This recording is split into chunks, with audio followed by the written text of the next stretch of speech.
welcome to another Dacetacular Mind. It's me, Chris the Dace Man Dace, and I'm bringing you yet another glimpse into the world of what this brain does.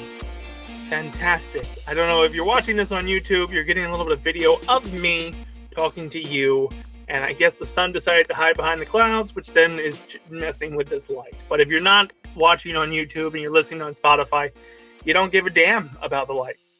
I'm not turning on the other light that usually I use for streaming and stuff because that unfortunately would, let's just be honest, it's going to make me look really pale. So I'm not going to do that. Sorry, I was off for a week. We had a big weekend. Well, actually, we had a big 2 weeks, really, between opening day with the Philadelphia Phillies. We were there for opening day, opening night, the first BOGO dollar dog thing or dollar dog replacement, and then WrestleMania week rolled in. So maybe we'll do a bonus episode for this season talking about WrestleMania week because that wasn't on the original notepad scrabble that I did. But it was pricey as well as interesting. Gave the kids a chance to experience a once-in-a-lifetime thing. If you remember in WrestleMania 28, once in a lifetime, Rock versus John Cena. And I've got to see it thrice in a lifetime. Once in Miami, once in New York MetLife, and then he made a surprise return on Sunday night to get rock bottomed by The Rock. So John Cena, Rock, every time they've gotten a ring at WrestleMania, I've been there. So yay. It's fun. Once in a lifetime, my ass. So glad 10 years ago I flew down to Miami to see once in a lifetime. But it was a fun experience. So maybe we'll do an episode about WrestleMania and wrestling as a whole because I've been really bonding with Doug. Gotten some great feedback from the last couple episodes. One flew under the radar, which was the last one we did, where I talked about Auto Plus and my Icon years. And I'm appreciative that people appreciated it. Because it's half my life was there. So I'm glad I got that out there. But one thing we're going to talk about is about a third of my life. And anything that we've done with dating back to anything on a visual medium is basically we're going to talk about the Dacetacular Gaming for a Cause. 10 years strong, 2013 to 2023. Actually, I think it's 2024, 2014 to 2023. Did 10 annual events, various different charities. I'll bring up the stats. We'll talk about the stats. And we'll talk about the whole reason why we did it, the whole reason why it ended, and if it's truly ended. Ooh, mystery, suspense. But the Game-A-Thon was a big part of what the Dace Man show was. So when we consciously made a decision to end the Dace Man show, a lot of people were saying, hey, you should keep doing the charity event. You know, it's fun. It brings people together. It gives people something to do during the winter. But it's a lot of work. It was a lot more work than anything we've done at Basement Protocol, at what the Dace Man Show franchise, the years that we weren't Basement Protocol, and even with Mega Powers Radio and Fanboys Anonymous when we first kicked it off. It's a lot of work. So planning on it usually should start a month after one finishes. We do a lot of talking after one finishes. And basically, we got into a routine where we just stuck with the one charity, and it just, less and less prep work went into it. And that unfortunately showed that less and less results, even though they tapered off. So, I mean, charity, raising any kind of money is good. But it wasn't up to the level that I wanted it at, kind of like the Dace Man show. So it was kind of like, let's pull the plug. Didn't pull the plug completely because, it was a fun event. It went from 24 hours to 48 hours. So it was a whole weekend, and then it was like a whole week of events leading up to it. It was a lot of fun in that aspect of just doing that performance. And that kind of live show feel and hosting. But towards the end of it, we're getting burnout, and a lot of it dealt with where I was health-wise. Having a newborn made it a little bit more difficult because now you're up for 48 hours. Well, somebody is actively on the stage for 48 hours, and the stage is unfortunately the basement. So it's tough. It's very disruptive for that week, and especially that weekend. And that's kind of why we got to where we were. All right. So I kind of wanted to break the stats. So there's like a weird edit there. I apologize because I was unprepared before I hit the record button. And here I am now making that edit. So the event kicked off officially February 15th, 2014, with our first ever annual Dacetacular Gaming for a Cause. And we did it in association with an organization called Fanboys Anonymous, which is still around today. And you can find it at fanboysanonymous.com. And Mega Powers Radio, where the Daceman Show was originally hosted, using their platform to do the weekly podcast. We raised $900 for St. Jude's Children's Research Hospital. Now, first event, $900. Cool, right? That's really cool. The only issue we ran into with working with St. Jude's is it's not really a partnership. The way we had done that, and mainly because it was the first time we had done the charity event, is we reached out looking for an acknowledgement letter. It helps us get some prizes and stuff to give out to people who donate to kind of incentivize it. And you'll find out later on in the Game-A-Thon saga for the first 10 years why we stuck with one organization, because we need help. We were a small group. We're not famous. We're not huge Twitch stars. We're not huge YouTube stars. We're not lighting the world on fire with our podcasts. But we wanted to do something. And I think it was evident in the first year when we tried St. Jude's, and we just kind of used, I think, crowd fundraiser. It was like it was a website that basically generated us a button, and they took the 900 and just gave it to St. Jude's. Probably didn't even know it came from a Dacetacular Gaming for a Cause. The second year we did it still in February. We did February 28th, 2015. And mind you, the first couple ones were 24 hours only. And we cheated because some of them we chose daylight savings time, so it was 23 hours. We did it still with Fanboys Anonymous and Mega Powers Radio, so we're still running under those banners. And we raised $1,200 for young audiences in New Jersey and Eastern Pennsylvania. So after we kind of pivoted from St. Jude's, saying like, oh, everybody donates to St. Jude's, you go to your local Wawa or 7-Eleven, and there's a coin dish there. St. Jude's gets a lot of attention, so let's try to do something that was closer to us. And at least in those discussions when we were talking about doing the young audiences of New Jersey and Eastern Pennsylvania, is because a lot of us love the performing arts. Like we get in front of a camera, we get in front of a microphone because we enjoy that entertainment aspect. And there's going to be an episode down the road of the Dacetacular Mind where I talk about that. And basically, this is my outlet to continue to do that while it's self-serving. We're doing the charity, but at the same time, we want to be entertainers. Like there's got to be a rub there that, yeah, we're doing this for charity. A lot of us did it for the cause. And we're trying to find a cause that I like resonated with people while helping us elevate what we were doing and get recognition for what we were doing, of like to draw eyes to it. Like St. Jude's was very hard, mainly because they're a national or a global organization. And we were a Twitch channel, or not even a Twitch channel at the time. We were just a podcast with maybe 20, 30 listeners weekly. So why the hell with help? Especially since the Daceman Show at least was in its infancy and not even a full year under its belt. By the time we had done the first charity event, it was 9 months. We started in June of 2013, end of June. So that was only 5 months. And 7 months. We were only 7 months into the podcast and really not knowing what we were being. And by the second year, we got our feet under us. So I think I jumped ahead a little bit in the story too, is like I just ran out with the first one and what we did for that. But realistically, the Dacetacular Gaming for a Cause was inspired by another friend, a friend of a friend who I consider friends now, or we don't, I don't know what to call it, but it was Abby's Clash for Canines, which was done by John Still, his wife, his group of friends. They did the 24-hour Game-A-Thon. They raised money to help out the local, I can't think of the word for it, basically to help animals, the local animal shelter. Duh. Because it was a cause that was near and dear to them. John kind of ran with his thing. He had been doing it for a couple of years. I think he did about 4 or 5 of them. At the same time, we're thinking, hey, why not us do it? John usually did his in the summer, so we said we could be the complimentary in the winter. And we wanted to keep pushing and get it bigger and better. So our inspiration started with him.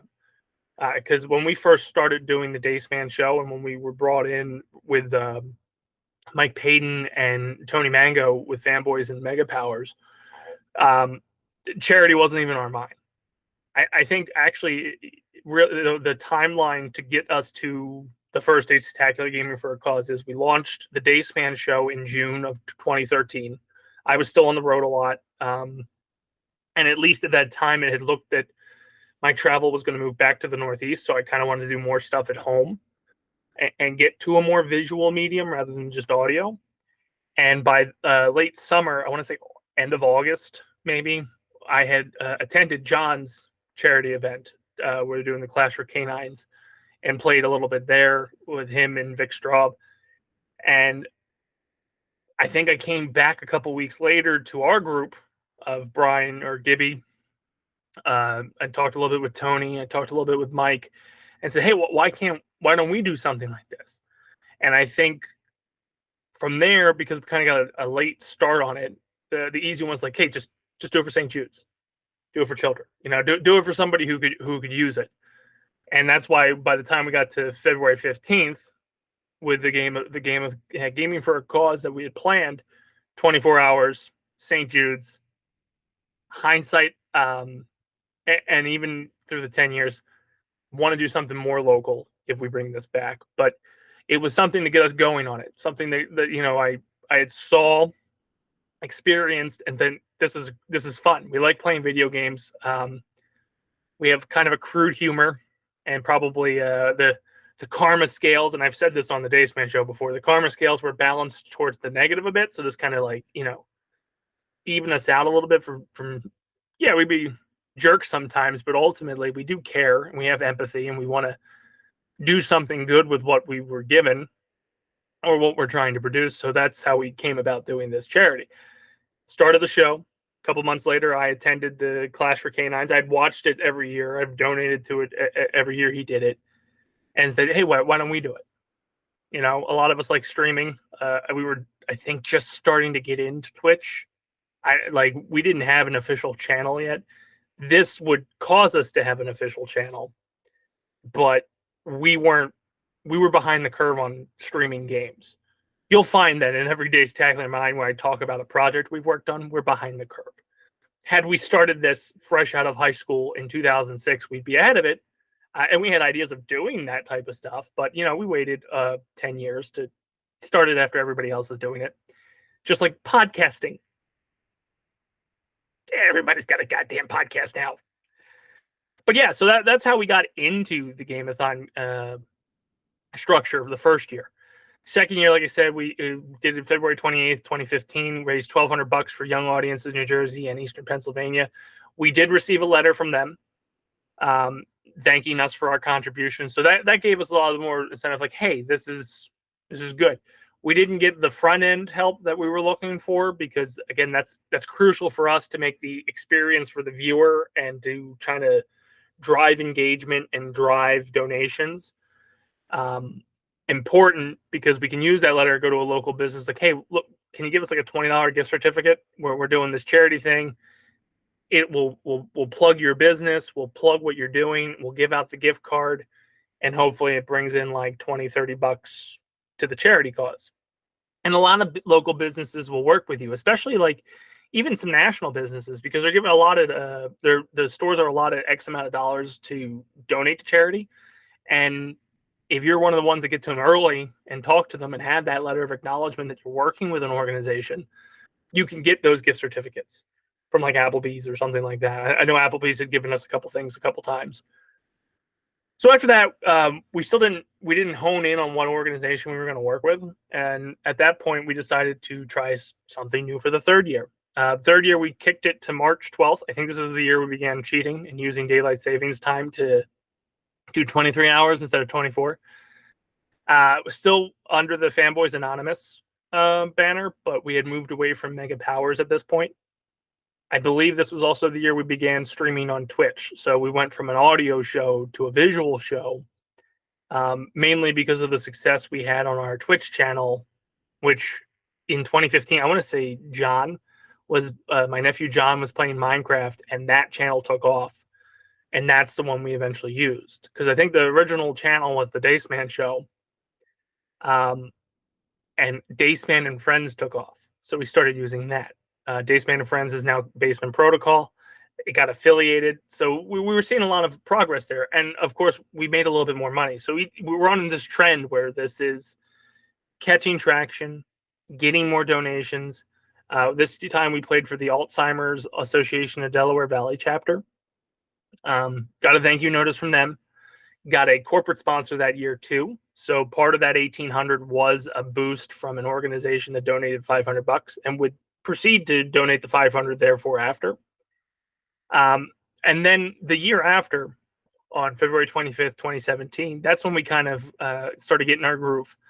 And we partnered with an organization called the Messages Project.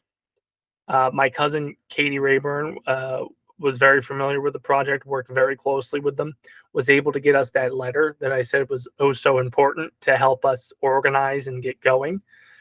They were promoting us. Their CEO, she was a CNN Hero of the Year award recipient. And the Messages Project, it was unique in the sense, so part of the blame is on us for how we explain things, because we are assholes that half-ass listen. And by the end of it, we understood what it was, but at the beginning of it, we just knew the general idea. And to the point, we were just more worried about the cogs of the machine working for the Dacetacular Gaming for a cause, more so than the PR aspect of it, if it makes sense, which is terrible because you need the PR aspect to work. So we paired with the Messages Project, and we took off. We $2,400 that year.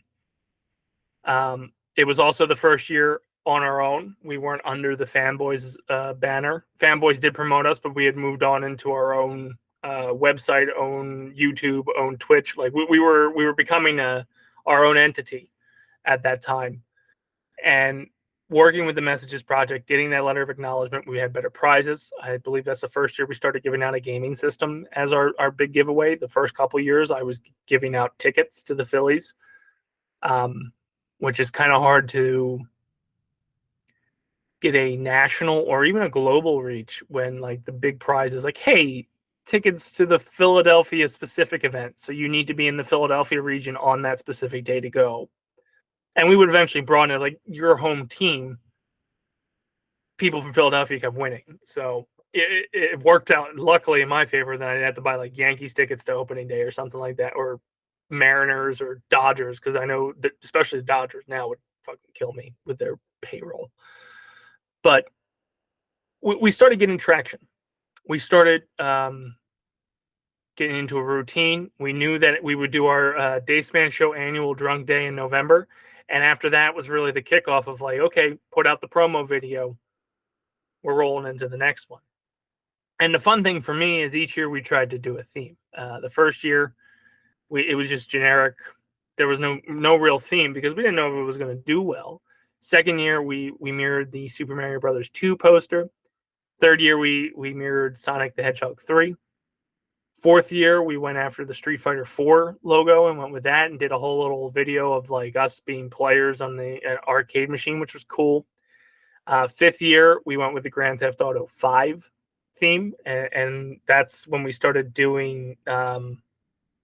Fourth year with Street Fighter is when we started doing the Messages Project. The fifth year, on February 24th, 2018, we played for the Messages Project and decided, hey, we're doing pretty well. Let's split the pot.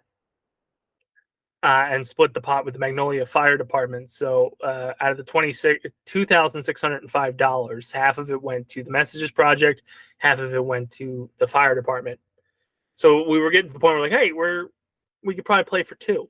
We wouldn't stick with the two charity method because we didn't think we were doing them a solid, because like the one charity would look at the other charity like they didn't promote you as much as we did and vice versa, and didn't really want to get into that whole kit and caboodle. So we stuck with the Messages Project after that. And the theme for that year was Grand Theft Auto 5. And one of my favorite posters, because we we started basically modeling the posters we do, and eventually would outline the Dace Man Show set with the GTA 5 cover.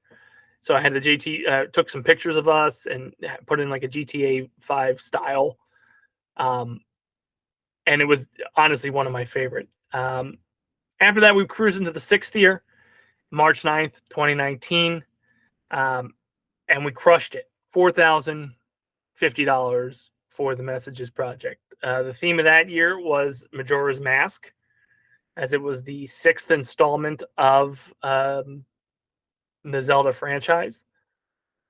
The 7th year, we still playing for the Messages Project. It was also the final gathering before the lockdown.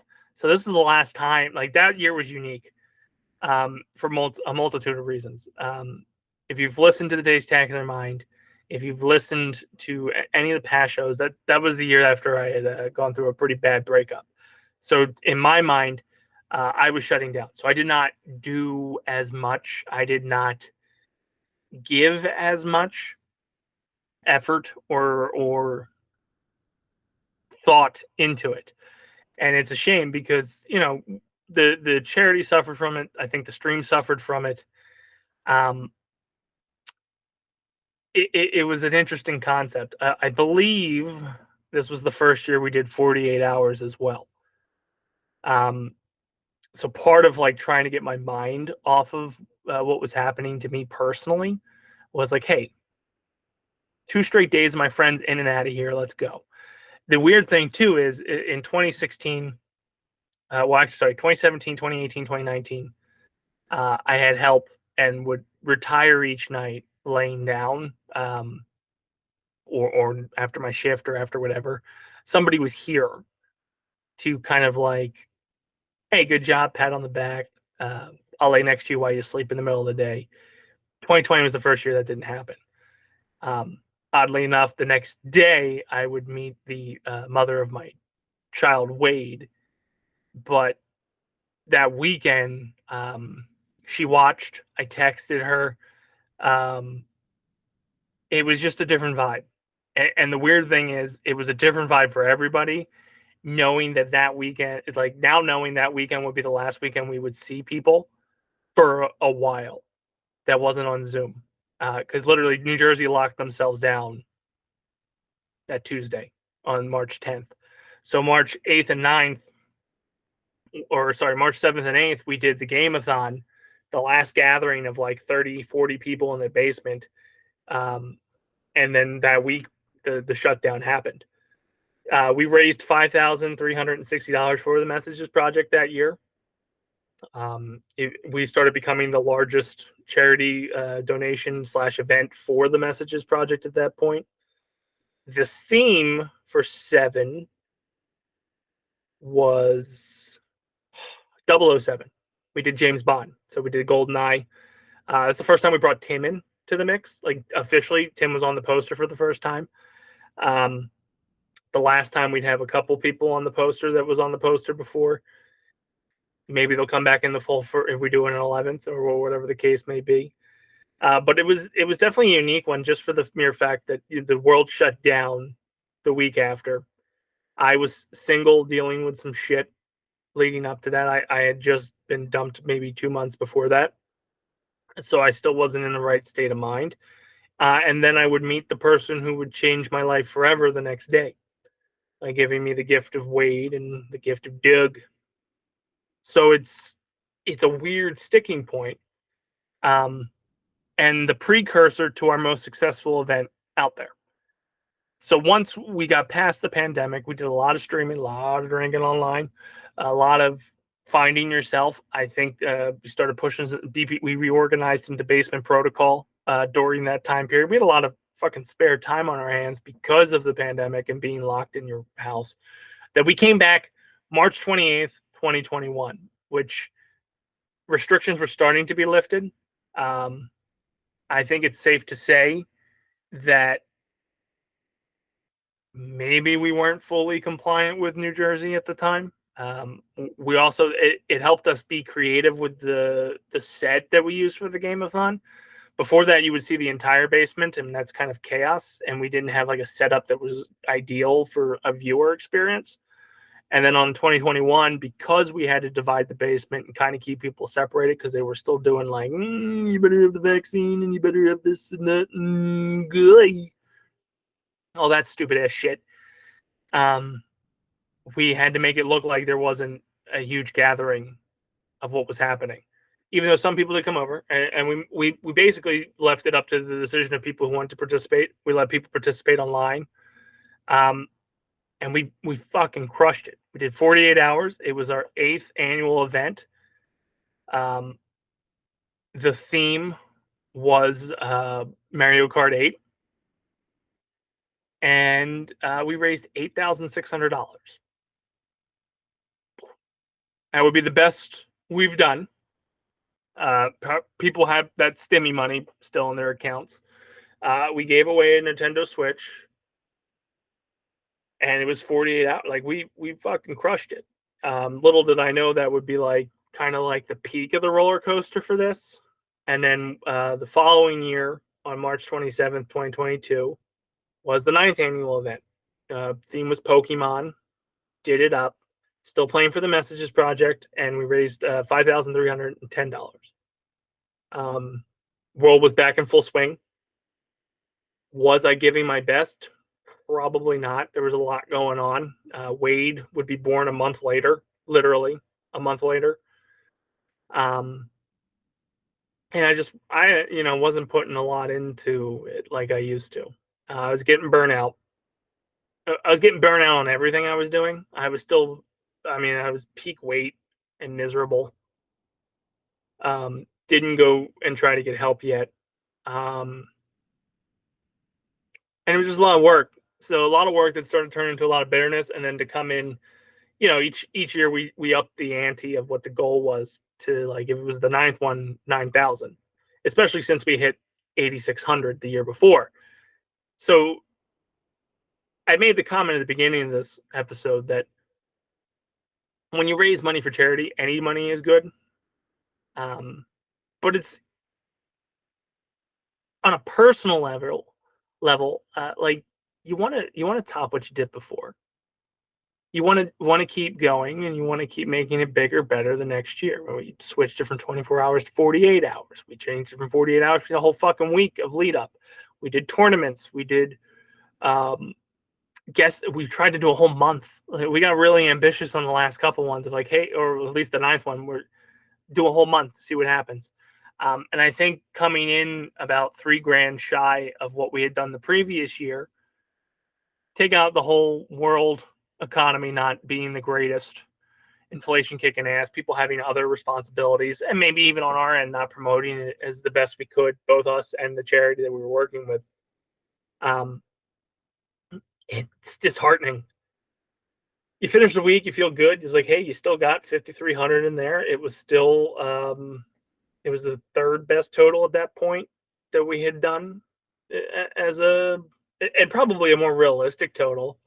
5,000, I think, is good for basically the viewership / promotions that we do. And 8,600 may have been like a fluke. Actually, I do think it was a fluke. I think it was just kind of one-off thing. Got a little big for our britches when it came to that because of it, and got super over ambitious. I don't know how anybody else felt. They'd have to have their own podcast and call it like the Game-A-Thon Mind or the Frankful Brain. I don't know, but it was a disappointment to me. And at that point too, it didn't feel like we were getting the reach we were getting before. I didn't feel like anything we were doing was firing on all cylinders. And that's, when I'm not in it, how do you expect others to be in it, right? So it's called a Dacetacular. And if the Dacetacular one isn't feeling it, it's going to be hard to motivate people to feel it as well. Which leads us to the 10th and final one. So by the 10th and final one, we thought to ourselves, like, hey, maybe we just exhausted all avenues when it came to, doing the Messages project. Let's switch it up. And we kind of, put some feelers out there, wanted to see who we'd work with, got some ideas. We ended up working with a team called Project Refit. Great cause. They both all these causes we've worked with are still around today, and I encourage you to donate to them because all of them are fantastic organizations, do great work, and really help out people. So just because we're not playing with one, we didn't do one year, doesn't mean we won't go back to doing them again, vice versa. The theme was Avengers. Um, in my mind, we hadn't announced that it was the final one. People kind of that were working with BPP saw the writing on the wall that it was kind of like, especially the guys working on the Daceman show, because they knew where my mind was with the Daceman show, and then to couple that with the disinterest and the stress that I was dealing with the Daceman show with the Dacetacular Gaming for a cause. By the time we started working on this, I had finally gone to the doctor, and it was just very disheartening. I was starting a new job that was going to put me back on the road. I went to the doctor and found out I was like 410 pounds, and like, that's not fucking good. I had a newborn that I wanted to give all my time and attention to, and it was tough to add this to the plate because it's very time consuming. And for somebody who wasn't fully in it a couple of years before, to be even less into it on the 10th one really felt like a disservice to the charity we were working with, the people who work with what we do, and a disservice to me, and just the legacy of what we were doing. Like, if there's one good thing or one takeaway that when I'm dead, I hope that people look back fondly and like, hey, that Game-A-Thon that they did was pretty cool, and a fun weekend when it did happen. And hopefully, like I said, maybe we'll get back into it. But by the time we had hit this one of my favorite poster, hand down, because I put a lot of work into it. I put everybody who was involved with it. Wade made his first appearance on the poster. Doug's on the poster. Anyone who was in BPP, I tried to get into it. And we had like the Avengers / X-Men font. It was a lot of fun. The build up for this, and every time we get ready to do a Game-A-Thon, I have such grand visions of promo videos and promotional materials and all the kind of leads ups. Hell, a project we're working on now that we hope to bring to you. I have such grand ideas and grand promotional things, and then on paper it's like, okay, I give you like a logo and that's about it. But when it comes to this, I really like the poster. It's hands down my favorite to have everybody on there in some kind of like Avengers fashion. I really like the Frank pose with Captain America's shield. Gibby is Thanos because he always plays like kind of the villain in our posters. He was the the crazy ass Moon in the Majora's Mask, and I think we made him team. No, I think I was Team Rocket, and he was Gibadactyl. The Gibadactyl thing was forever in the 9, so it makes sense. But it was rough. We were falling.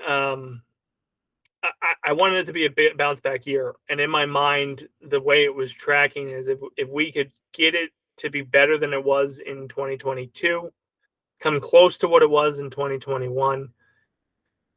All right, I'll announce on the day after it ends that we're going to do it again next year.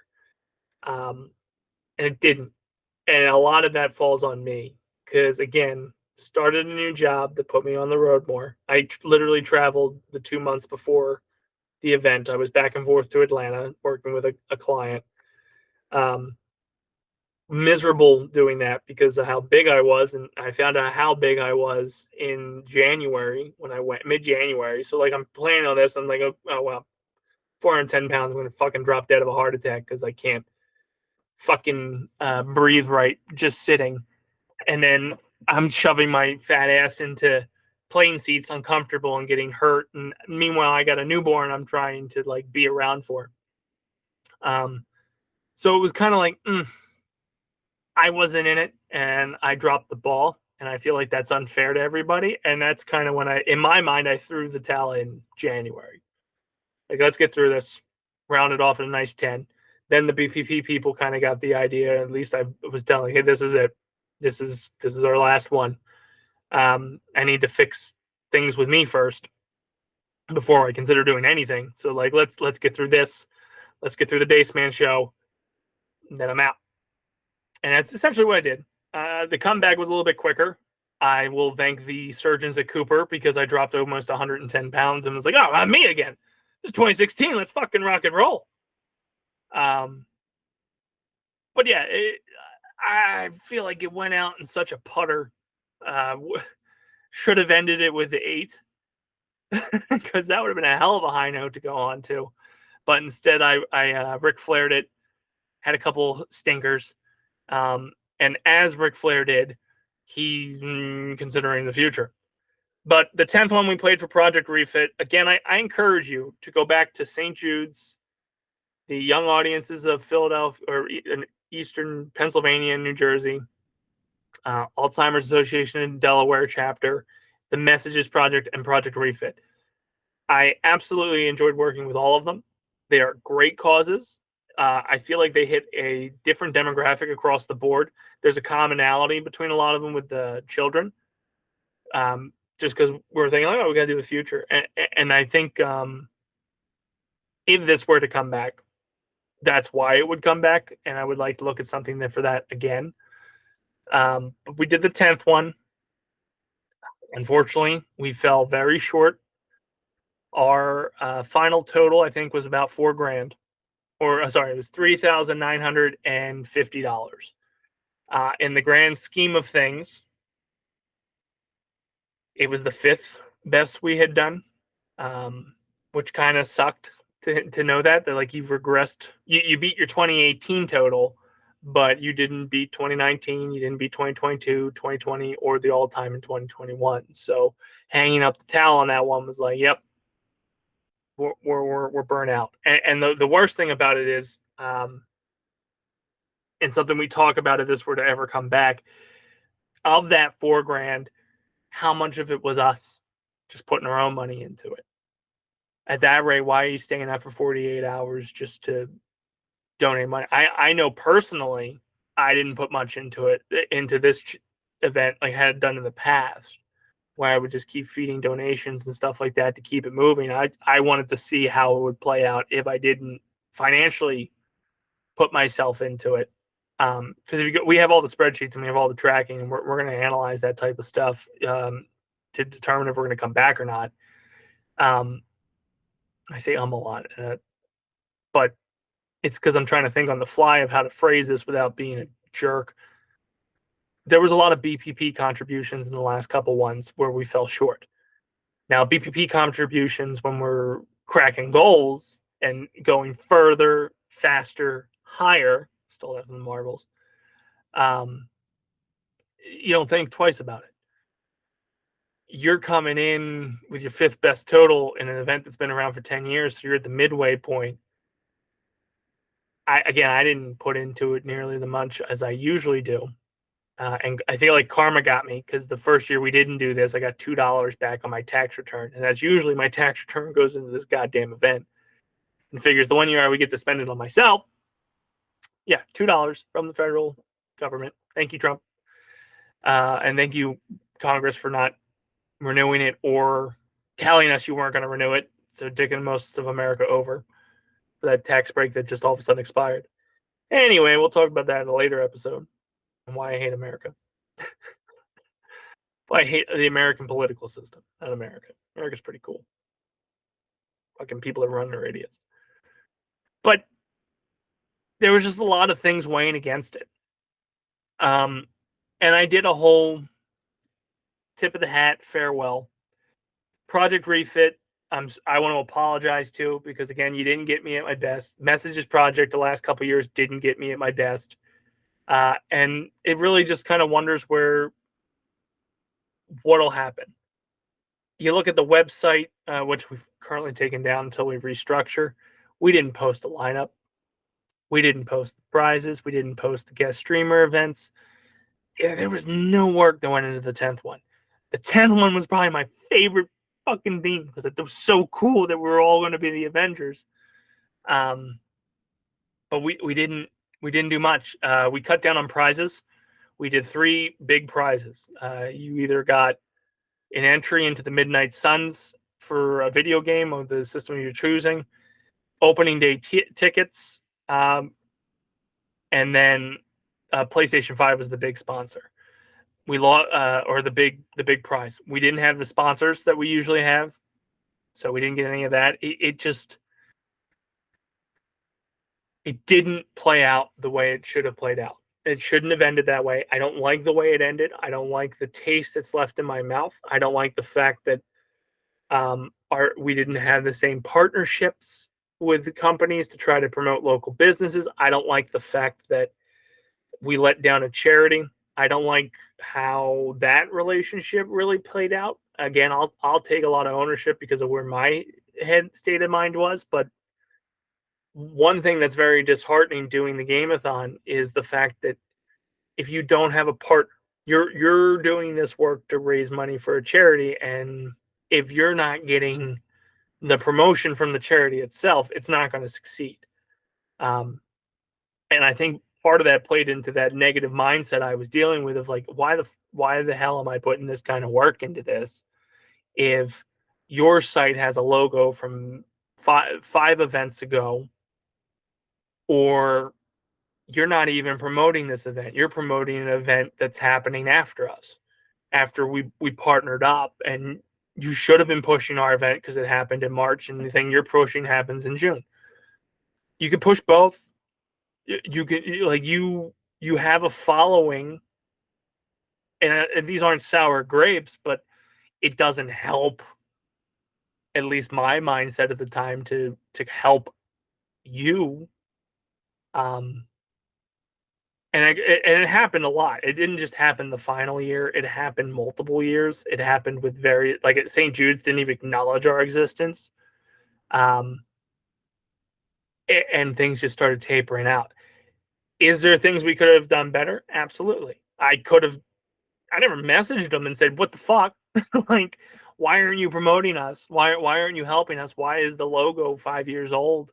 We're on the 9th one. Why are you pushing your event in this time frame but not pushing us that's coming up sooner? It ultimately falls on me. And again, not sour grapes, because I would work with any of these organizations again. I would do things differently, absolutely, and that's part of the reason why the 10th one was the final one. I would trust people with tasks that would accomplish said tasks. And even though your intentions might be in the right, like they have the right what is it the saying? The best of intentions can still have like the worst results. It just needs more organization. It needs more direct leadership. It needed more authority in certain aspects where, as it progressed and needed more hands-on, I got more hands-off. So ultimately, again, not sour grapes with all the stuff that transpired, but it's not going to be good if the car's not going to drive straight if you take your hands off the steering wheel. It's going to do its own thing. So that's what happened. And I will take full responsibility for the decline of the event. That being said, the future. Now, I put out a teaser a couple weeks back of a potential return. And Star Wars theme, Empire Strikes Back was what I had in my mind. Did a little crawler that I was poking fun at the fact that, like, hey, we like to announce shit, but do we actually get shit done? I'm telling you now that if we do bring back the Game-A-Thon, we're going to shorten the title. We'll probably just call it DGC. But, the historical Dacetacular Gaming for a Cause will still be integrated, but it'll be like DGC 11. And we use that internally. I'm just going to start using that promotionally forward. We're going to vet the charities. So, like, if we go back to one that we've already done, they're going to have a list of like, this is what we expect of you. If you don't want to do it, you can't do it. That's fine. No, I know you guys got your own things going on. More power to you. We're going to find someone who can play with us, or at least help us to make a partnership, right?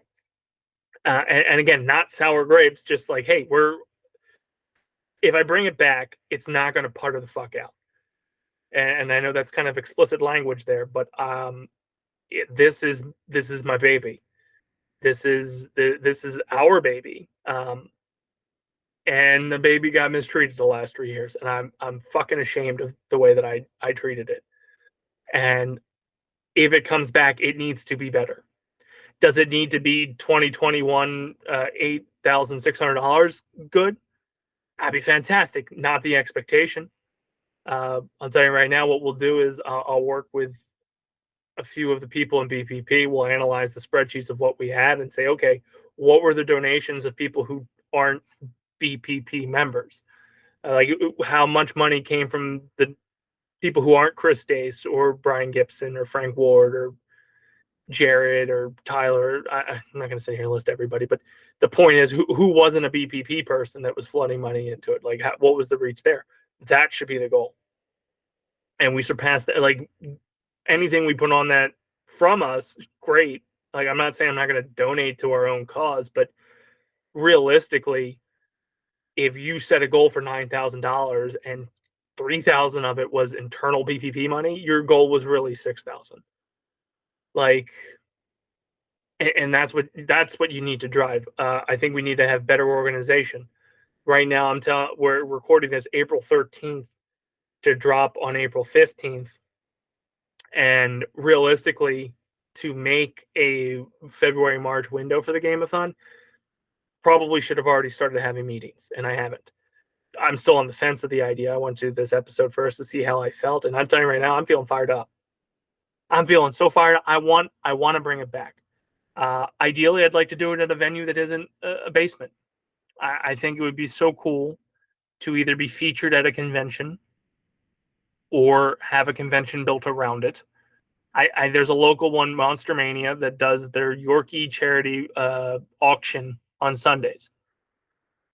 They integrated that charity into that because it's caused them mean something to them.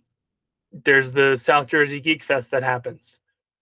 Why couldn't we be a stage there? Like, I'm not saying that I've even reached out to any of these people, but in my mind, I want people to be able to come and experience it. And I want, because I said at the beginning of this, part of what we do is because we enjoy entertaining / performing / being a personality. You can only do so much in a basement. I don't mind it. I think it's cool. Hell, for me, it's great. I walk upstairs and just lay the fuck down whenever I'm fucking burnt.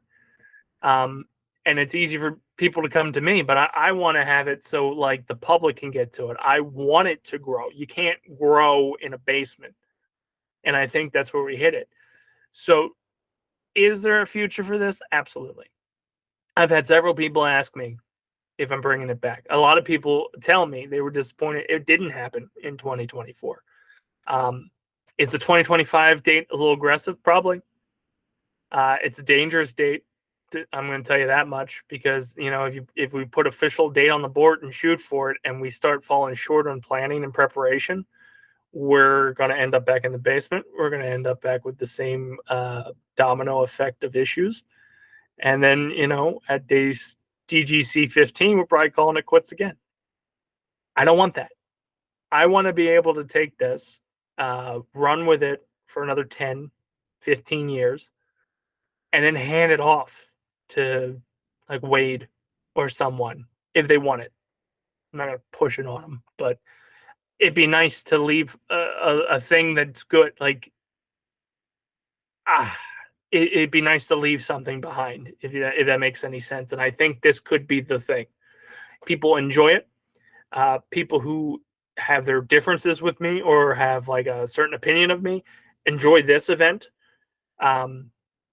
And it ultimately pushes money into a good direction. So will it come back? Yes. But the caveat is it needs to be better. It doesn't need to necessarily be bigger. It just needs to be better. It needs to have an organization. It needs to have me holding onto the wheel and driving it on the road correctly, not letting go of the wheel and hoping the fucking car doesn't crash. It has to have my full engagement. And I'm telling you right now, recording this, feeling this, putting out that little teaser, I am ready to rock and roll.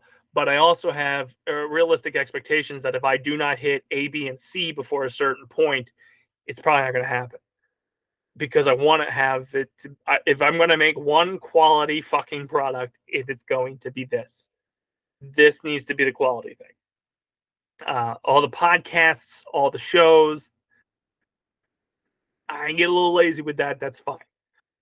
This has to be quality. Quality over longevity, quality over quantity, quality. So keep your eyes and ears peeled for DGC 11 announcements. Wow. I got heated. I hope you enjoyed this episode of the Game-A-Thon. I hope you enjoyed the history, the why we started it, where we're at, where we might be. Like I said, I want to bring it back. I really would love to bring it back. It felt weird not preparing for it this year. It felt weird not executing it this year. But I'm in a better state of mind. I'm in a better physical shape. The kids are less kid-like. It's hard to do something like this with an infant, but now when he's older, he'll be almost 3 if we do this next year. I feel more confident that we can pull it off without scarring them. So let's hope that we have the 11th. Sound off. Tell me you want the 11th. Write it on the Facebook page. Put it in the comments of this video. Don't text me. I don't want to talk to you. Just kidding. But am I just talking to the air here? Is it something that should come back? I've heard passing comments that people miss it, but do they miss it enough for it to come back? And I will bust my ass to make it the best it can be if it does come back. That's Game-A-Thon. Next week, I'll be talking to you about the love of acting, followed by the United States days. I don't know what that's going to entail. It's probably just going to be a bunch of hot topic issues and me telling you what my thoughts on it and why you're wrong. Just kidding. I'm not going to tell you why you're wrong. You're allowed to have your opinion. That's what makes America America. And then lastly, I think the final episode of the season, well, last two episodes would be Wade and his 2-year anniversary of being on this planet. And then new beginnings. What new beginnings do we have? I don't know if you noticed, but certain projects are starting to come back. Dacetacular Mind was the kickoff. We did a couple pod nerds. I want to restructure that, so maybe that's part of the new beginnings. The Jersey Fanatics dropping every week now that baseball's back. At least the mindset with that is we'll run weekly during the baseball season and then monthly in the off season with myself, Eric Barrezo, and Tyler Freed. And then maybe even some streaming. Got a notice from Twitch congratulating us on our affiliate anniversary. Feeling like entertaining you a bit, as well as a show. I know, Baseman Show hasn't even been gone a year, and I want to be back in front of it, hosting something. It's you'll know why next week when I talk about my love of acting. The whole love of performing, more or less. So that's what new beginnings could be, and I'm hoping by the time I record that I have a definitive view of what the future will hold. So this has been a Dacetacular Mind with yours truly, Chris, the Daceman Days. Thank you for unlocking my mind, and remember, basement dwellers, stick to the protocol. We'll talk next week. Bye.